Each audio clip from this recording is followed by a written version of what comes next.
Today, I'm flying Emirates for 24 hours in their first class suites, starting in London and flying for over 10,000 miles to the other side of the planet. So long that we'll be stopping in Dubai mid-route to stay in the world's tallest building. The next leg gets even better, where I'll fly in what I can only describe as a hotel room in the sky, priced at a mind-blowing $10,000. You'll be joining me every step of the way, from showering at 38,000 feet to hanging out in the Onboard Sky Lounge, drinking vintage Dom. With that, let's pick up our story in London, England.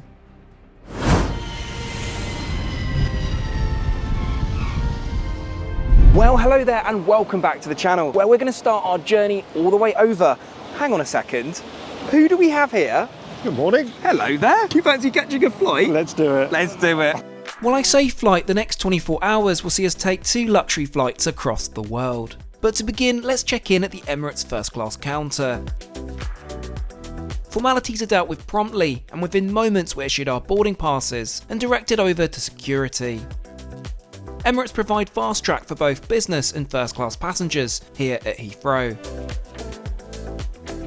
A few moments later we find ourselves airside, though we won't be hanging around for long as we have lounge invitations to redeem. Located a short 5-minute stroll by Gate 7 is the dedicated Emirates Lounge.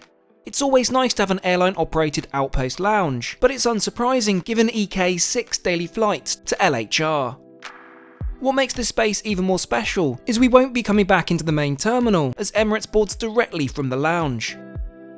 It's a massive space taking up 11,000 square foot, with capacity for 400 passengers.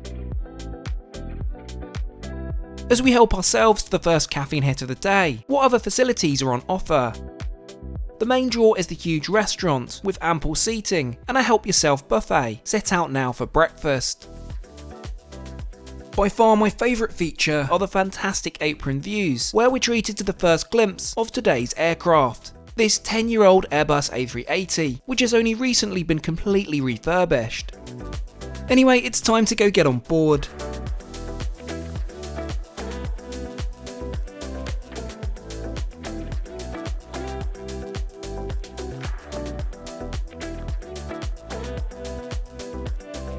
I'm warmly greeted by the friendly cabin crew and directed over to my seat 3 Alpha. Firstly, let's stow my bags and get comfy in this stunning seat. I'm proactively offered an Arabic coffee, which of course I accept. No sleeping just yet. As the jet bridge begins to disconnect, we're asked to fasten our seatbelts as the safety video is run. There are storage areas inside your suite. Take a moment to find the emergency exit nearest to your seat.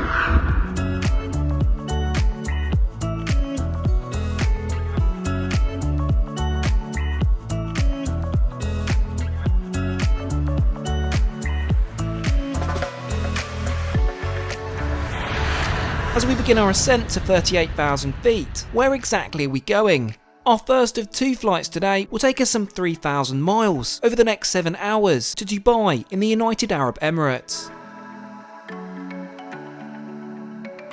As we reach altitude, we of course have priorities. And that is to sample a very special champagne which is currently being served, a 2008 Dom Perignon Rosé. Naturally, such a special occasion can't happen alone, so let's go check in on Dad in Suite 2 Alpha. I think it's fair to say he's loving it so far. Talking of Dad's suite, I think it's time we take a proper look around our aircraft. The Airbus A380 is split over the main deck with 56 premium economy and 338 economy seats. And then the upper deck, which we're on, with 76 business class seats and 14 first class suites. The suite itself is a sanctuary in the sky, featuring a plush soft leather seat, 32-inch IFE screen, vanity mirror, snack basket, a writing kit, and even a motorised pop-out minibar. It's a truly special place to be, and among the best in the sky, though hold that thought as the best is coming up.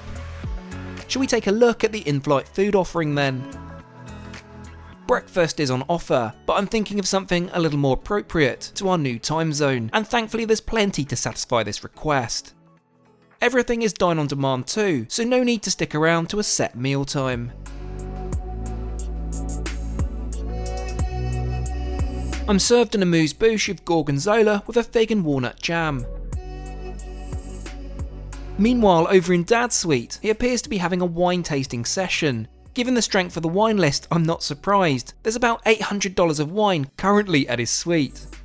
Back in 3A, it's time for a Trek trendy staple, caviar of course. Oh, and what's more, Emirates cater to an unlimited offering. However, judging by the portion size here, I fear I already have my work cut out. Meanwhile, to complement the wine tasting session, Dad goes for the warming sweet corn soup with paprika cream and chili oil. For mains, I've gone for an Emirati special, the braised lamb. Dad, following the Middle Eastern theme, goes for the Arabic meze, served with pitta, hummus, falafel and stuffed vine leaves. Finally, yes indeed there is dessert offered, along with a selection of luxury French chocolates. The wonderful FA serving me insisted I try a selection, and I of course won't argue with that.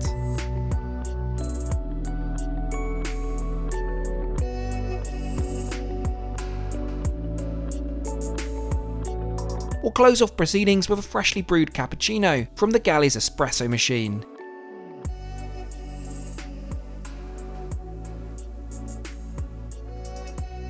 Oh hey, yeah, let's do it. Dad has got wind of a private lounge to the rear of the aircraft, so let's go and investigate. We'll need to pass through the entirety of business class, which as mentioned has room for 76 passengers and has also recently been refitted. The lounge is behind this, and it appears Dad has taken over as barman. Would you like to drink? Some champagne, please. One of the perks being in first, as in addition to the bar offering, we can choose anything off the first class wine list. The lounge also features a large TV screen, which I'm told can show live sport, along with light bites to graze on. Seating wise, there are two sweeping couches, either side of the fuselage, and needing not to be asked twice, let's settle in for a glass of the other first class champagne, a 2013 Dom Perignon.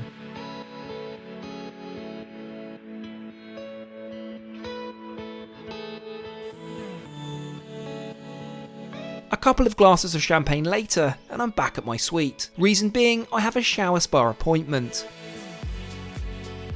I'm told to bring along my provided tote and head to the front of the first class cabin.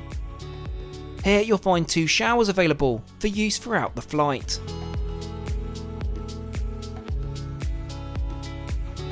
So aside from the toilet, there is nothing similar to any other aircraft you'll have seen before. I mean, there's even a hairdryer. There are of course a wide array of amenities, but your provided tote comes with moisturising pyjamas, slippers and a Bulgari amenity kit.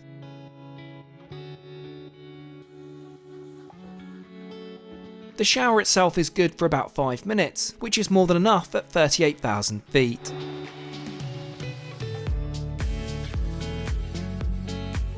Feeling $1 million, I'll get my clothes and indeed shoes back on, before heading over to my suite. During my absence, the thoughtful FA has placed a green tea and fruit platter at my seat for a post-shower snack, which is most appreciated.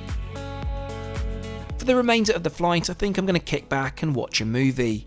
To maximise privacy when in your suite, you can simply close the doors at the touch of a button, creating what is essentially your own room in the sky.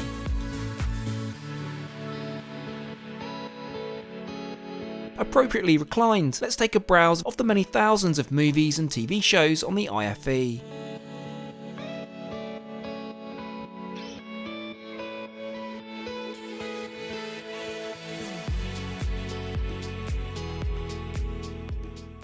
In what seems like no time at all, we're notified of our imminent arrival as we make our final approach into the United Arab Emirates.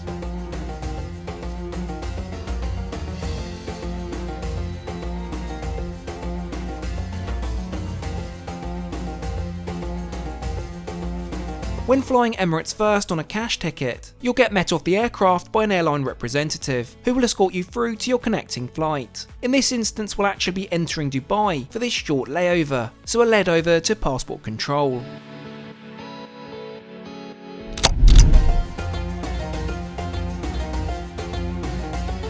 For tonight, I thought I'd book a stay in the world's tallest building, the Burj Khalifa, located in downtown Dubai. and this plays host to the Armani Hotel.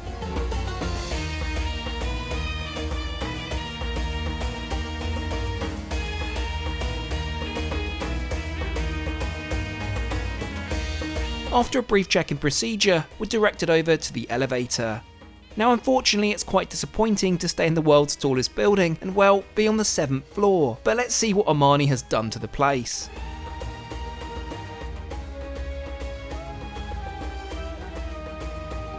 I've booked us both a suite, complete with a spacious living room and a massive queen-sized bed. With that, I'm hitting the hay. See you in the morning for our next flight.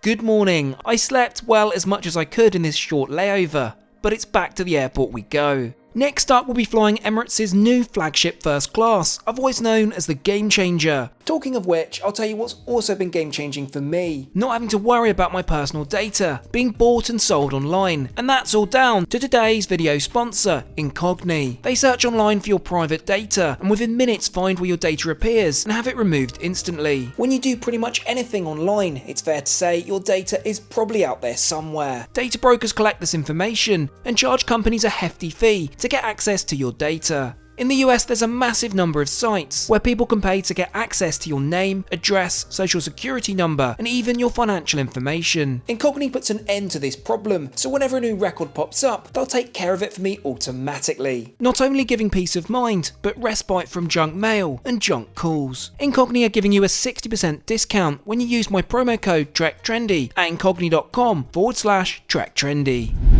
Welcome back to Dubai International Airport, specifically to the Emirates First Class wing. Let's head inside, though there's no rush this morning, as we've got a good 90 minutes before our departure. And what's more, we already have our boarding pass issued back in London, so no need to check in again.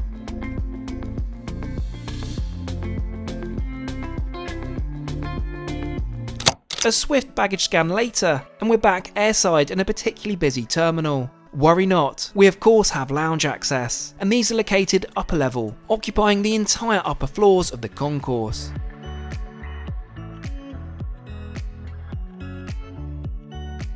As it turns out, this lounge has recently been refurbished, so I'm keen to see what changes have been made.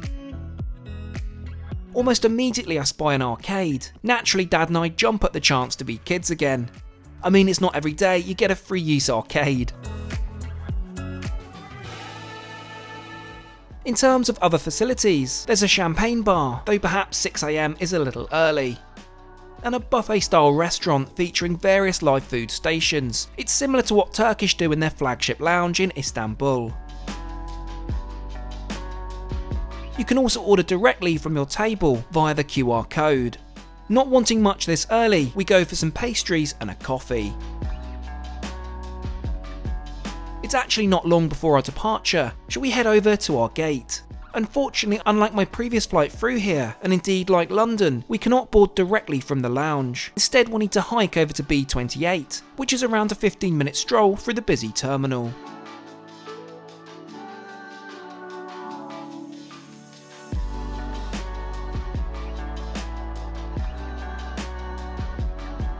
It's at this point we set eyes on today's aircraft. A 6-year-old Boeing 777-300ER, and this has also just been totally refurbished. In fact, I was informed at the gate that this is the first day of resumed operations, so it's a box fresh cabin for us. Both Dad and I are welcomed warmly and shown individually to our suites. This is the aforementioned Emirates Gamechanger, and it's among the most impressive product in the skies, with each suite being fully enclosed. Despite being a little far away, I can just about communicate across the aisle to Dad, who seems very comfortable. First up, we're offered a newspaper, then pyjamas, and lastly the all-important Arabic coffee. Caffeine hit out of the way, we're instructed to fasten our seatbelts as the safety video begins to run. Seats need to be completely upright. If there's a change in cabin pressure, oxygen masks will appear from above you.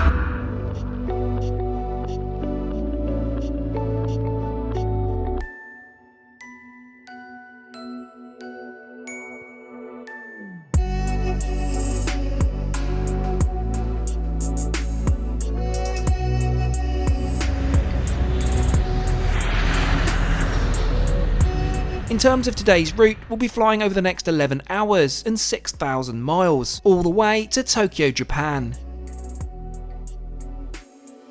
It's not all that long before we reach our cruising altitude of 39,000 feet.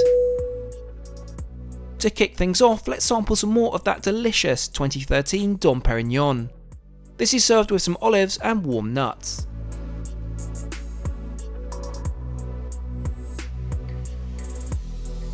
Right, shall we see what's offered food-wise? I think my appetite is slowly coming back after yesterday's indulgence.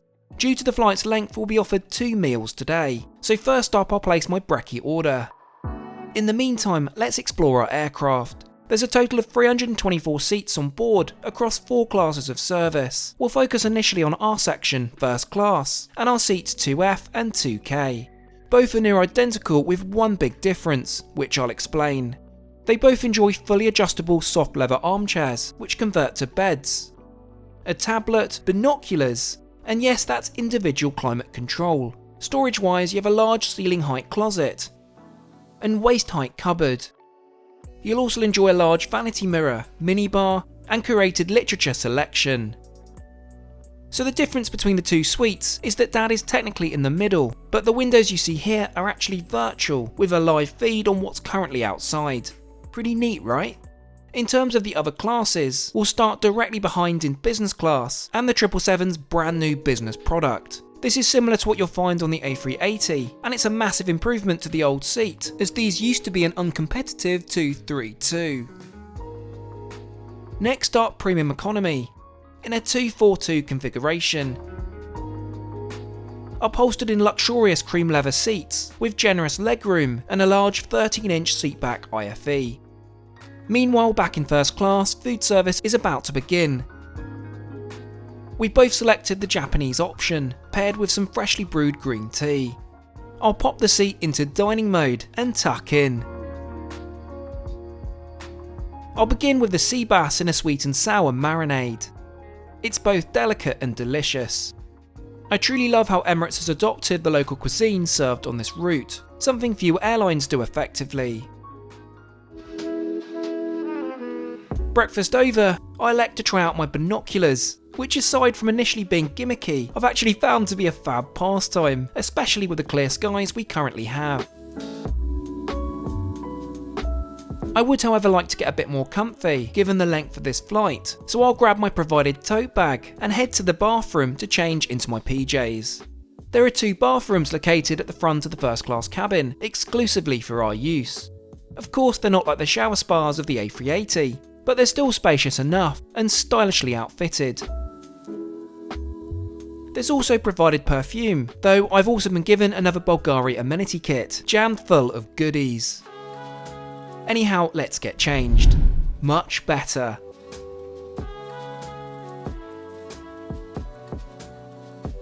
During my absence, the lovely FA has turned down my suite into a bed. Yeah, I admit the lack of sleep has somewhat got to me, and why not take advantage of this wonderful setup? What sets this suite aside from pretty much anything else flying is the ability to completely close it off as a private space, something only the residents can offer at present.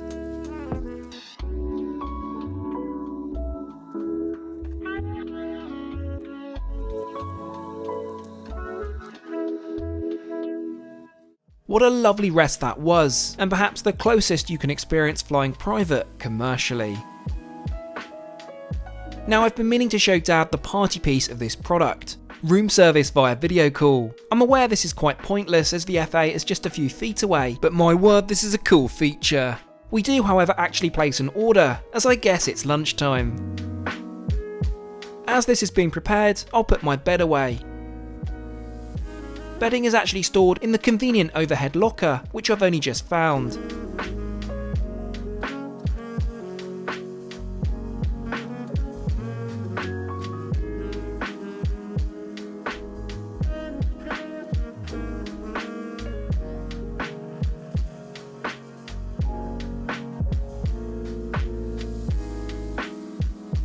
So what have we gone for? Well, Dad appears to be in his soup era.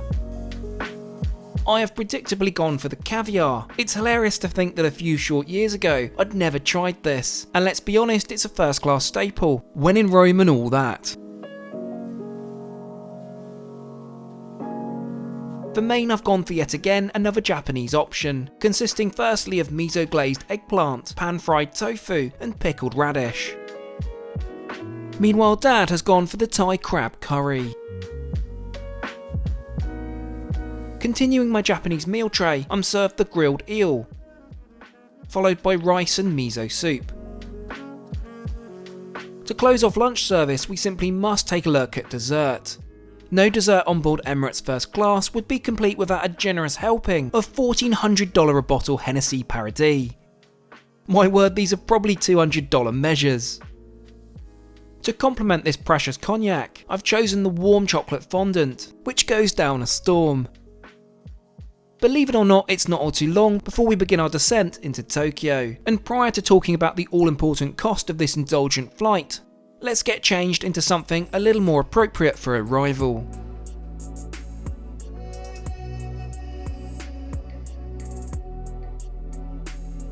Well, hello Tokyo. Did you know this is the world's most populous city with an estimated population of 37 million people?